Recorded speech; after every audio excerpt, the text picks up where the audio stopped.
ಹೊಸಲ್ರಿಗೂ ನಮಸ್ಕಾರಗಳು. Welcome back to my YouTube channel ಅಂತ ಹೇಳ್ತಾ ನಮ್ಮ ಬೆಂಗಳೂರು ಬುಲ್ಸ್ನ ಕತೆ ಅಂತೂ ಆಯ್ತು. PKL ಸೀಸನ್ ಅಂತೂ ಮುಕ್ತಾಯವಾಯಿತು. ಇವಾಗ ಏನಿದ್ರು ಕೂಡ IPL ನ ನ್ಯೂಸ್ಗಳು, ರಿಟೆನ್ಷನ್ ಪಾಲಿಸಿ ಯಾವ ರೀತಿ ಬರುತ್ತೆ, ಅದೇ ರೀತಿ ನಮ್ಮ RCB ಮೇನ್ ತರ್ಟ್ ಹಾಕೊಂಡು ಒಂದು ಪೊಸಿಷನ್ ಅಂತೂ ಸಿಕ್ಕಾಪಟ್ಟೆ ಹೋದ ಸೀಸನ್ ಕಾಡತ್ತಂತ ಹೌದು.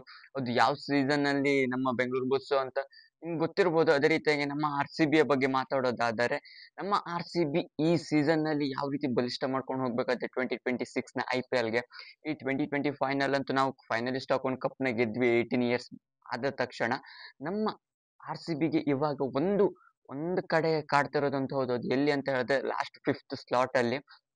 ಹೋದ್ ಬಾರಿ ಆ ಲಿವಿಂಗ್ಸ್ಟನ್ ಅವರು ಒನ್ ಆಫ್ ದ ವರ್ಸ್ಟೆಸ್ಟ್ ಪರ್ಫಾರ್ಮೆನ್ಸ್ ನ ಕೊಟ್ಟಿರೋದ್ರಿಂದ ನಮ್ಮ RCB ಗೆ ಆ ಸ್ಥಾನದಲ್ಲಿ ಒಬ್ಬ ಜೆನ್ಯೂನ್ ಓವರ್ಸೀಸ್ ಆಲ್ರೌಂಡರ್ ಬೇಕಾಗಿರೋದು. ಅದ್ರಲ್ಲಂತೂ ಬ್ಯಾಟಿಂಗ್ ಕಮ್ ಆಲ್ರೌಂಡರ್ ಹಾಕೊಂಡಿರೋರು, ಅಥವಾ ಜೆನ್ಯೂನ್ ಬ್ಯಾಟರ್ ಆದ್ರೂ ಪರವಾಗಿಲ್ಲ, ಆದ್ರೆ ಆಲ್ರೌಂಡರ್ ಆದ್ರೆ ಸ್ವಲ್ಪ ಆಪರ್ಚುನಿಟಿಗಳು ಹೆಚ್ಚಾಗತ್ತೆ, ಏನಾದ್ರು ಬೌಲಿಂಗ್ ಆಪ್ಷನ್ ಕೊಡುವಂತ ಸಾಧ್ಯತೆ ಇರತ್ತೆ. ಅದಕ್ಕಾಗಿ ಇಲ್ಲಿ ಒಬ್ಬ ಮೇನ್ ಥಿಂಗ್ ಹಾಕೊಂಡು ಒಬ್ಬರ ರೀ ಎಂಟ್ರಿ ಆಗತ್ತಾ ಅನ್ನೋದು ಇಲ್ಲಿ ಕ್ವಶನ್ ಮಾರ್ಕ್ ಹಾಕೊಂಡಿರೋದಂತಾನೆ ಹೇಳ್ಬೋದಾಗಿದೆ. ಅದು ಯಾರು ಅಂತ, ಅದೇ ರೀತಿಯಾಗಿ ಈ ಒಂದು ಸ್ಲಾಟ್ಗೆ ಎಷ್ಟು ಜನ ಪಾರ್ಟಿಸಿಪೇಟ್ ಮಾಡ್ತಾ ಇದ್ದಾರೆ ಅನ್ನೋದನ್ನು ಕೂಡ ನಾನು ನಿಮ್ಗೆ ಈ ವಿಡಿಯೋದ ಸಂಪೂರ್ಣವಾಗಿ ತಿಳಿಸ್ಕೊಡ್ತೇನೆ. ಅದಕ್ಕೂ ಮೊದಲಾಗಿ ಚಾನಲ್ ಒಂದು ವಿಸಿಟ್ ಮತ್ತು ಹೊಸೊಬ್ಬರಾಗಿದ್ರೆ ಚಾನಲ್ ಒಂದು ಬೇಗನೆ ಸಬ್ಸ್ಕ್ರೈಬ್ ಮಾಡ್ಕೊಂಡು ನೋಟಿಫಿಕೇಶನ್ ಆನ್ ಮಾಡ್ಕೊಂಡು ಬೆಲ್ಲೈಕನ್ ಪ್ರೆಸ್ ಮಾಡ್ಕೊಳ್ಳಿ ಅಂತ ಹೇಳ್ತಾ, ನಾ ಮಾಡೋಂಥ ವಿಡಿಯೋ ನಿಮಗೆ ಮೊದಲಿಗೆ ನೋಟಿಫಿಕೇಶನ್ ಮೂಲಕ ಬರುತ್ತೆ.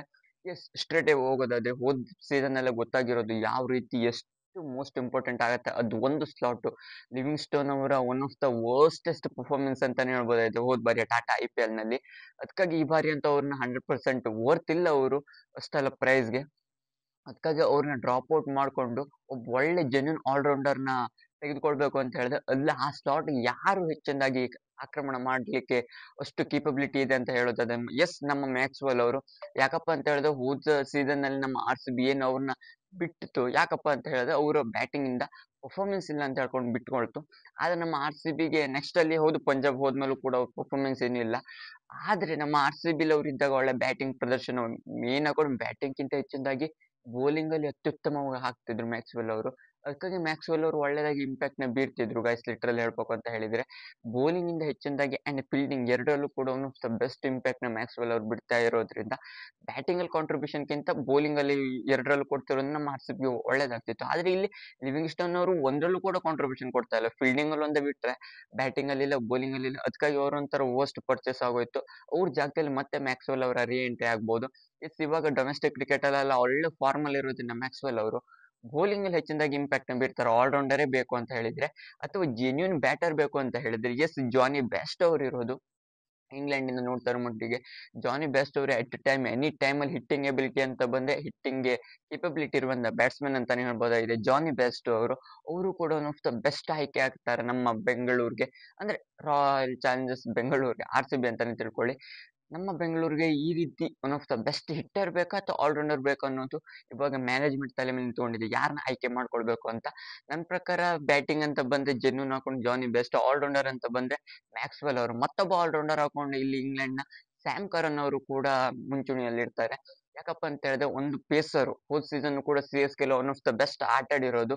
ಸೀಸನ್ ನಲ್ಲಿ ಒಳ್ಳೆ ರನ್ಸ್ ಮಾಡಿರೋದೇ ರೀತಿ ವಿಕೆಟ್ಸ್ ಗಿಂತ ಹೆಚ್ಚಿನದಾಗಿ ಬೇಕಾದಾಗ ಓವರ್ಸ್ ಗಳನ್ನ fast left arm fast bowler ಆಗಿರೋದ್ರಿಂದ ಅವರು all rounder one of the best impact ಬೀರುವಂತ ಸಾಧ್ಯತೆ ಇರತ್ತೆ ಅಂತಾನೆ ಹೇಳ್ಬೋದಾಗಿದೆ. ಸ್ಯಾಮ್ ಕರನ್ ಅವರು ಕೂಡ ಹೆಚ್ಚಿನದಾಗಿ ಕೇಪಬಿಲಿಟಿ ಇದೆ ಅವರಲ್ಲೂ, ಬೌಲಿಂಗ್ ಶೈಲಿ ಅಂಡ್ ಬ್ಯಾಟಿಂಗ್ ಅಲ್ಲಿ ಎನಿ ಟೈಮ್ ಅಲ್ಲಿ ಬಂದ್ಕೊಂಡಾದ್ರು ಇನ್ನಿಂಗ್ಸ್ ನ ಬಿಲ್ಡ್ ಮಾಡೋದು ಅಥವಾ ಹಿಟ್ಟಿಂಗ್ ಎಬಿಲಿಟಿಯನ್ನು ಕೂಡ ತೋರಿಸಿದ್ದಾರೆ ಹೋದ್ ಸೀಸನ್ ನಲ್ಲಿ CSK ಪರವಾಗಿ. ಅದಕ್ಕಾಗಿ ನನ್ನ ಪ್ರಕಾರ ಅನ್ನಿಸ್ತಾ ಇರೋ ಮಟ್ಟಿಗೆ ಅವರು ಕೂಡ ಒನ್ ಆಫ್ ದ ಬೆಸ್ಟ್ ಆಯ್ಕೆ ಆಗ್ತಾರೆ, ಗ್ಲೇನ್ ಮ್ಯಾಕ್ಸ್ವೆಲ್ ಅವರು ಅಂತ ನನ್ನ ಪ್ರಕಾರ ಅನ್ನಿಸ್ತಾ ಇರೋದು. ನೋಡ್ತಾ ಇರೋ ಮಟ್ಟಿಗೆ ಗ್ಲೇನ್ ಮ್ಯಾಕ್ಸ್ವೆಲ್ ಅವರೊಂದಾಯ್ತು, ಅದೇ ರೀತಿ ಸ್ಯಾಮ್ ಕರನ್ ಅವರೊಂದಾಯ್ತು, ಜಾನಿ ಬೆಸ್ಟ್ ಅವರೊಂದಾಯ್ತು.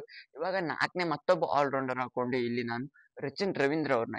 CSK ಹೋದ್ ಸೀಸನ್ ನಲ್ಲಿ ಬೌಲಿಂಗ್ ಆಲ್ರೌಂಡಿಂಗ್ ಎಲ್ಲ ಕೇಪಬಿಲಿಟಿ ಇರುವಂತ ರಚಿನ್ ರವೀಂದ್ರ ಅವರು ಕೂಡ ಬ್ಯಾಟಿಂಗ್ ಅಲ್ಲೂ ಕೂಡ ಓಪನಿಂಗ್ ಅಲ್ಲಿ ಅಥವಾ ನಂಬರ್ 4 ಎನಿ ಟೈಮ್ ಅಲ್ಲಿ ಬಂದು ಹಿಟ್ಟಿಂಗ್ ಎಬಿಲಿಟಿನ ತೋರಿಸ್ತಾರೆ. ಇವರು ಕೂಡ ರಚಿನ್ ರವೀಂದ್ರ ಅವರು ಕೂಡ ಒಳ್ಳೆದಾಗಿ ಬೌಲಿಂಗ್ ನ ಮಾಡ್ತಾರೆ. ಅದೇ ರೀತಿ ಫೀಲ್ಡಿಂಗ್ ಕೂಡ ಟಾಪ್ ಕ್ಲಾಸ್ ಅಲ್ಲಿ ಇರೋದ್ರಿಂದ, ಕ್ಯಾಪ್ಟನ್ಸಿ ವೈಸ್ ಕೂಡ ಕ್ಯಾಪ್ಟನ್ಸಿ ನಿಭಾಯಿಸಿರೋದ್ರಿಂದ CSK ಎನಿ ಟೈಮ್ ಏನಾದ್ರೂ ಡ್ರಾಪ್ ಔಟ್ ಮಾಡಿದರೆ ರಚಿನ್ ರವೀಂದ್ರ ಅವ್ರನ್ನು ಕೂಡ ನಮ್ಮ RCB ಟಾರ್ಗೆಟ್ ಮಾಡುವಂತ ಸಾಧ್ಯತೆ ಇದೆ. ಮೋಸ್ಟ್ ವಾಂಟೆಡ್ ಏನಪ್ಪಾ ಅಂತ ಹೇಳಿದ್ರೆ ಆಲ್ರೌಂಡರ್ಸ್ ಕಡೆಗೆ ನಮ್ಮ RCB ಹೋಗ್ತಾರೆ ಅಂತಾನೆ ಹೇಳ್ಬೋದಾಗಿದೆ. ನೆಕ್ಸ್ಟ್ ಅಲ್ಲಿ ಹೇಳೋದಾದ್ರೆ ನ್ಯೂಜಿಲೆಂಡ್ ನ ದೈತ್ಯ ಫೀಲ್ಡರ್ ಗ್ಲೇನ್ ಫಿಲಿಪ್ಸ್ ಅವರು, one of the best Glenn Phillips ಅವರು ಅಂತಾನೆ ಹೇಳ್ಬೋದಾಗಿದೆ. ಯಾಕಪ್ಪ ಅಂತ ಹೇಳಿದ್ರೆ ಅವರು ಒಂದ್ ಕಡೆ ಫೀಲ್ಡಿಂಗ್ ಬ್ಯಾಟಿಂಗ್ ಅಲ್ಲಿ ಹಿಟ್ಟಿಂಗ್ ಮಾಡ್ತಾರೆ ಅಂತ ಹೇಳಿದ್ರೆ ಏನಾದ್ರು ಸ್ಲಾಟ್ ಅವ್ರು ಯಾರ ಕೈಲಿ ಇತ್ತ ಅಂತ ಹೇಳಿದ್ರೆ ಸ್ಟೇಡಿಯಂ ಆ ಕಡೆ ಹೊಡೆಯುವಂತ ಕೇಪಬಿಲಿಟಿ ಗ್ಲೇನ್ ಫಿಲಿಪ್ಸ್ ಅವ್ರ ಹತ್ರ ಇದೆ.